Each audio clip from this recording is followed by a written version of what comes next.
everyone. Welcome back to Madrid Talk Ph. This is our 5th episode. Thank you for all of you who are always here to join the meeting, our virtual hangout. Despite what happened yesterday, we got eliminated by Manchester City, unfortunately, but I think that we still had a great season. So many good things that we can talk about the recently concluded season, our personal favorite moment, and our personal favorite goal of the season. So I guess I can go ahead and start with myself. My favorite goal of the season would be Marco Asensio's goal. It was the second match since the restart. It was his first game for about a year or more being injured, and it was his first touch actually. So that goal, not just for relevance and the importance for the player, but the beauty of it. I think that was the best goal for me of the season. How about you, Mikey? Honestly, I can't remember exactly which one. I think Benzema, there was a few plays from him, but I'm not sure. So I can't really give you guys a goal right now. But I think the best moment for me is just winning the championship after everything that went through this year. It's been the longest La Liga season ever. Like you mentioned, I mean, it wasn't the best. I mean, maybe not the prettiest goal, Asensio's, but it's just very meaningful. There was a lot of his story behind it. It was a memorable goal for him especially. I mean, you can't write a story like that. First touch since he's being injured, right? Exactly. How about you, Gian? Vinicius goal. Whenever I see him score, I'm really happy because he's one of our future stars. Is this the goal versus the El Clasico goal? Yeah. There you go. Yeah, what a moment, right? Thanks. You can clearly see Toni Kroos directing him where to go. Yeah. And then Kroos passed it to where he pointed it, and the rest was history. Vinicius finished it. Amazing. Thanks to Piqué. I think that was a very satisfying goal.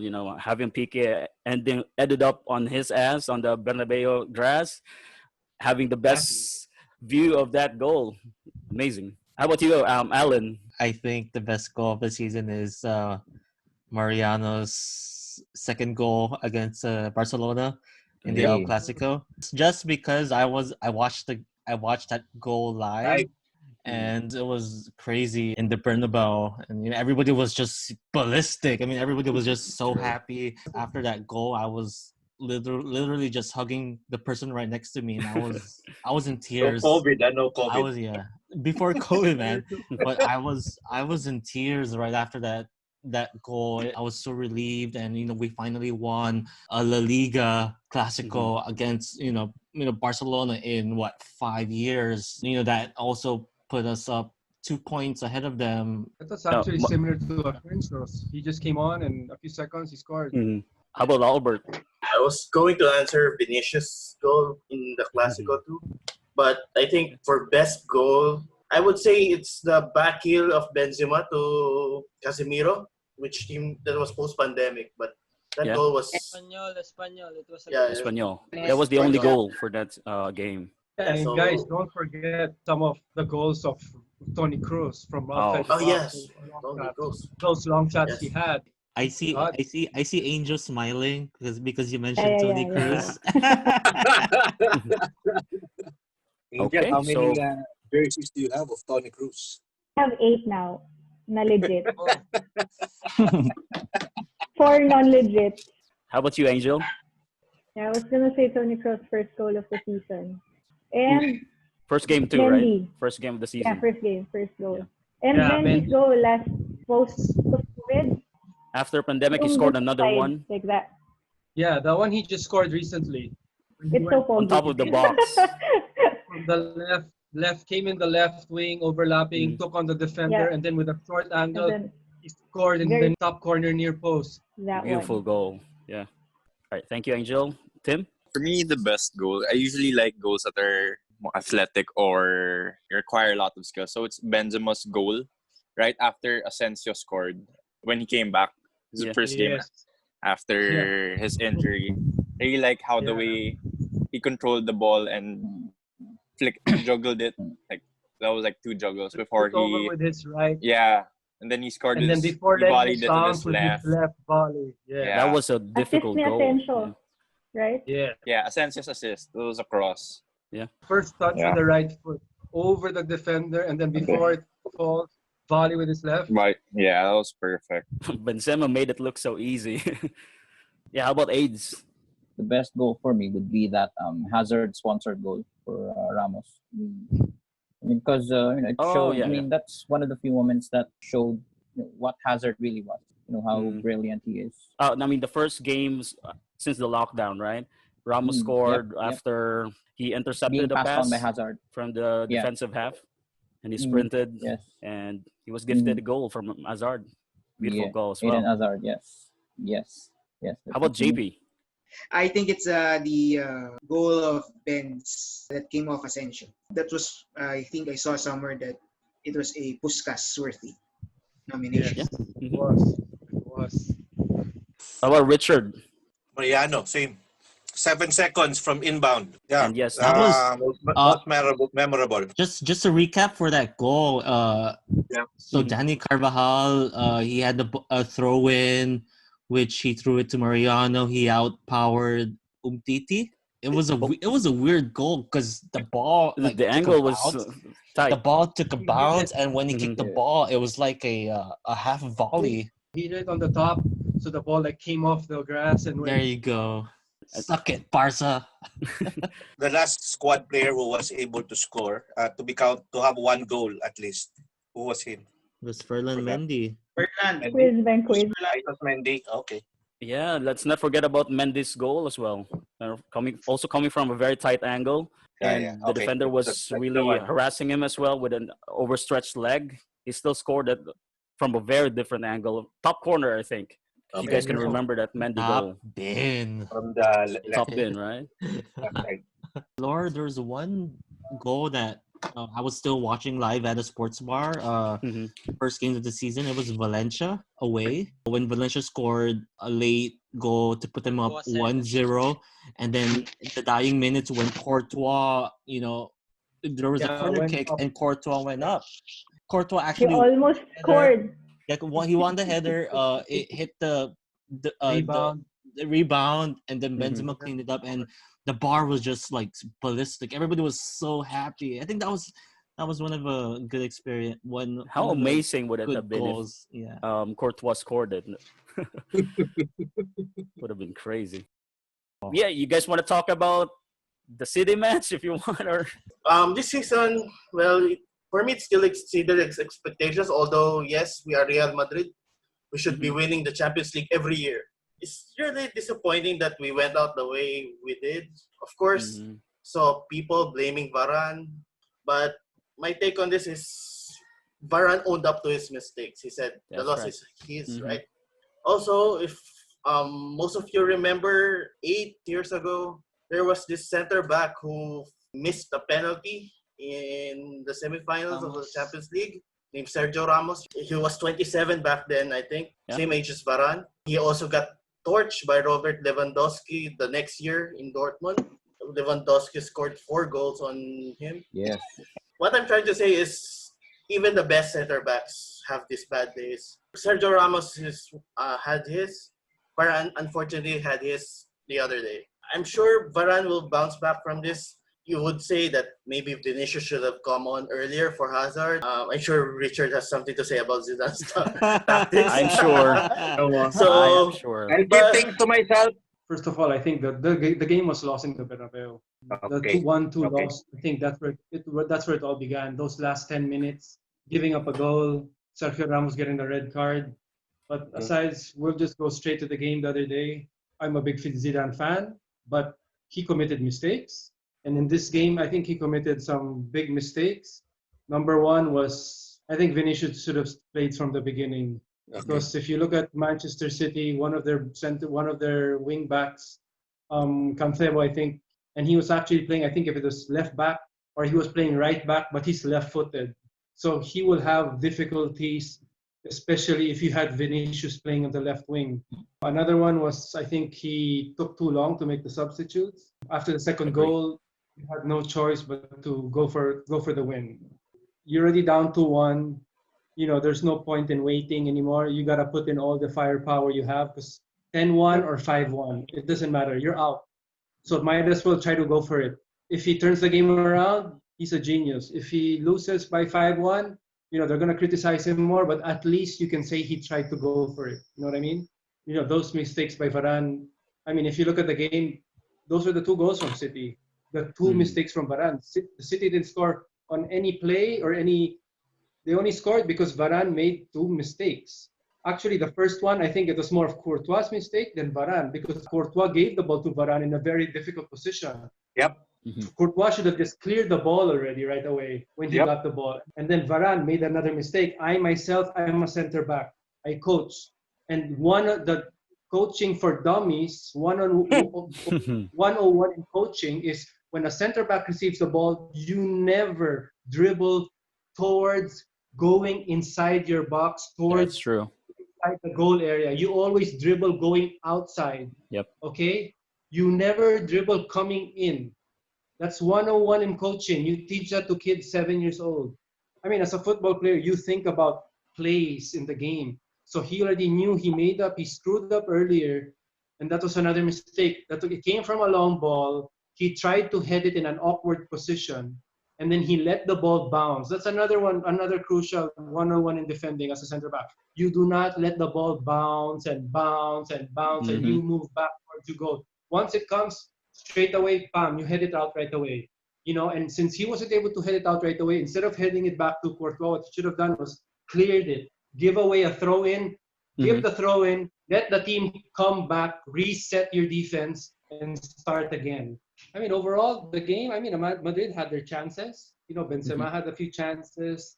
We just didn't convert. And then I think it was those crucial mistakes. Because aside from that, Man City didn't have much more. If you look at the game and their attempts and all these mistakes, you pay for them. You make a mistake in the box like that, they're going to score on you.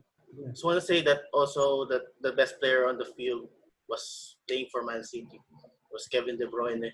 One last thing. I think looking at Madrid's lineup, it's enough to win La Liga. But to win the Champions League, that's true. Yes. I think they needed firepower at 100%. Everybody in Spain knows Hazard is only 50%.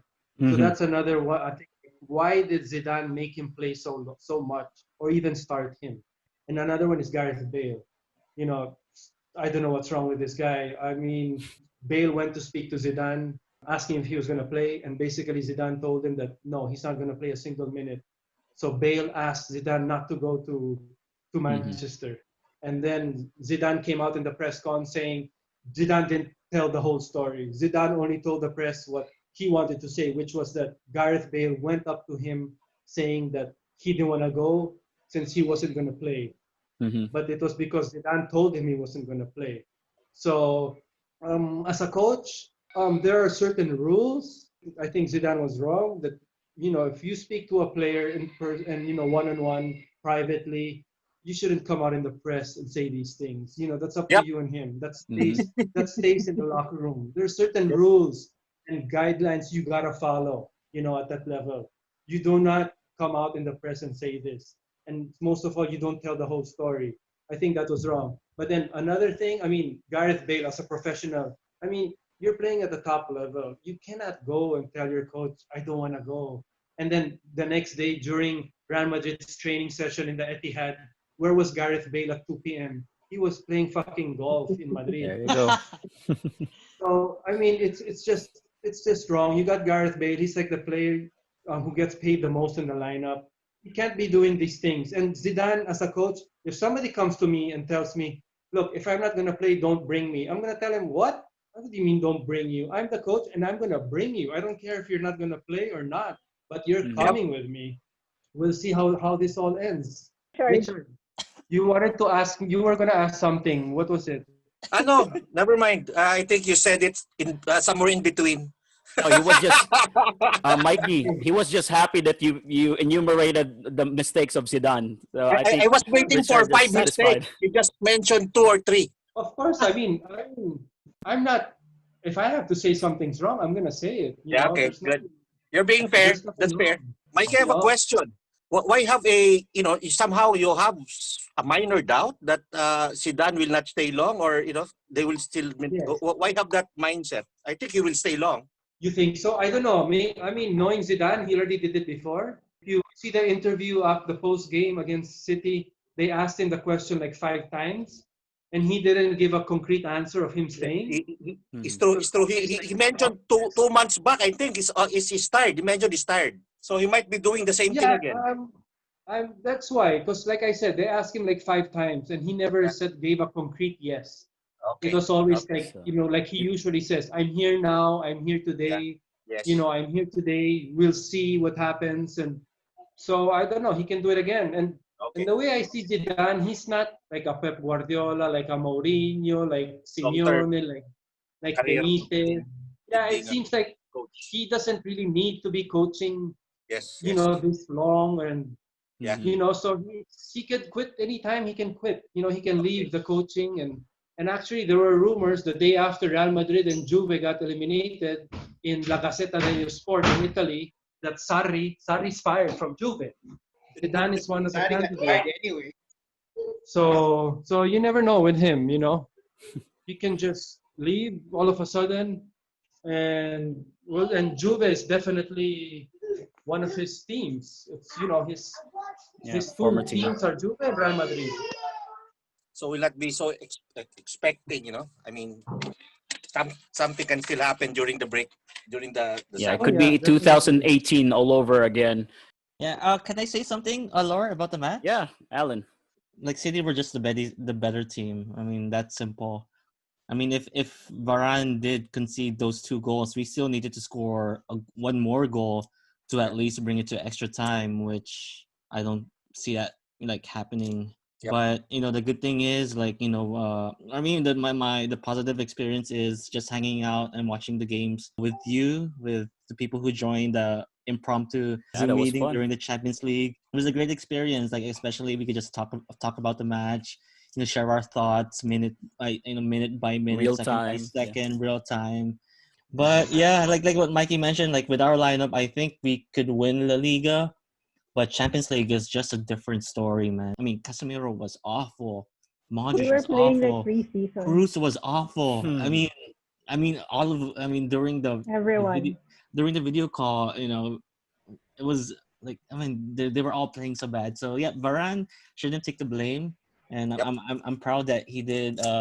He owned up to his mistakes. He owned up to his mistakes, and but yeah, I mean, like next season, I'm already looking forward to the next season, as long as we have a healthy Hazard and a Jovic that could contribute. Mikey mentioned about those mistakes of Varane, and now we're saying it's a collective mistake.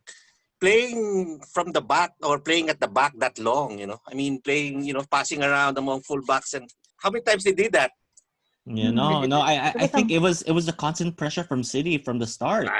They block all the passing lanes for, the center back, and the thing is, Modric and Cruz are not even helping them. Like what Omar mentioned, they weren't going deeper to receive the ball. It was just between Courtois and the 4 defenders. So I don't know if that was a tactical decision. Pep could have seen that in the past, It's very dangerous to do that when you don't have Sergio Ramos, who's one of the best passing center backs of all time. Yeah. So the long balls. That not necessarily the long balls, just dictating the play, the distribution. The distribution. Varane and Militao don't have that skill, so that is true. That is true. Coupled with the pressure from City, turned into a debacle. I was still hopeful, of course. We're Real Madrid and all, but our chances were very slim. Very slim. Yeah. So they were playing they're in pre-season when Atletico Madrid beat us last year. No, ang pangit-pangit ng laro nila. Because they were given a 10-day vacation, which I completely disagree 10-day training na lang sana. But anyways, I'm happy. Anyway, I thought this is for good vibes. Okay, 2 trophies, bro. 2 trophies. Yeah. Suck it. Jonathan, you want to say something about the City match or the season? Pero one point that I noticed, same that sinabi ni Mikey, I personally believe that Zidane should have gone to the combination of Valverde and this guy si Carvajal sa kanan. Kasi Valverde is a straight na play eh. Yun ang mahina sa City eh. So kung dinerecho nila, if they really went more direct football with Valverde instead of Casemiro perhaps, no, nakita nga na medyo mahina na si Casemiro. Sana pinaltan agad, di ba? Nice. Kasi Valverde's more direct football and then sana pinasok na si Vinicius agad para mas direct kasi doon medyo mahina ang City eh. Doon sila tinatalo ng ibang team sa Premier League eh. Yung ganong klaseng straight, hindi yung mga makikipaglaban ka sa pasa-pasa. Before the halftime or even right after the halftime, may mga errors si Casemiro. First half pa lang, sabi ko, parang kinakabahan si Casemiro. Parang there's something about him. He's too nervous. You know, I think he's just so loyal to his players. He's just so loyal, especially those guys. You don't want them to... Siguro during the halftime. Like he gave up na agad. Yeah. No, that's... Yeah, I think we all agree that, Zizou had his mistakes of not subbing in too much early. Like during our video call, we wanted like a change already in the first half with Isco and Valverde. Like in the 30th minute, I mean, like, hey, they need to bring subs because like we were already talking about some of the tactics and what needs to be changed. And I mean, Vinicius, he should have played. I mean, we all agree that he should have played. In hindsight, he should have played. Yeah, and with Isco, I mean, right, Isco, an extra midfielder to have possession. All right, Hala Madrid, guys.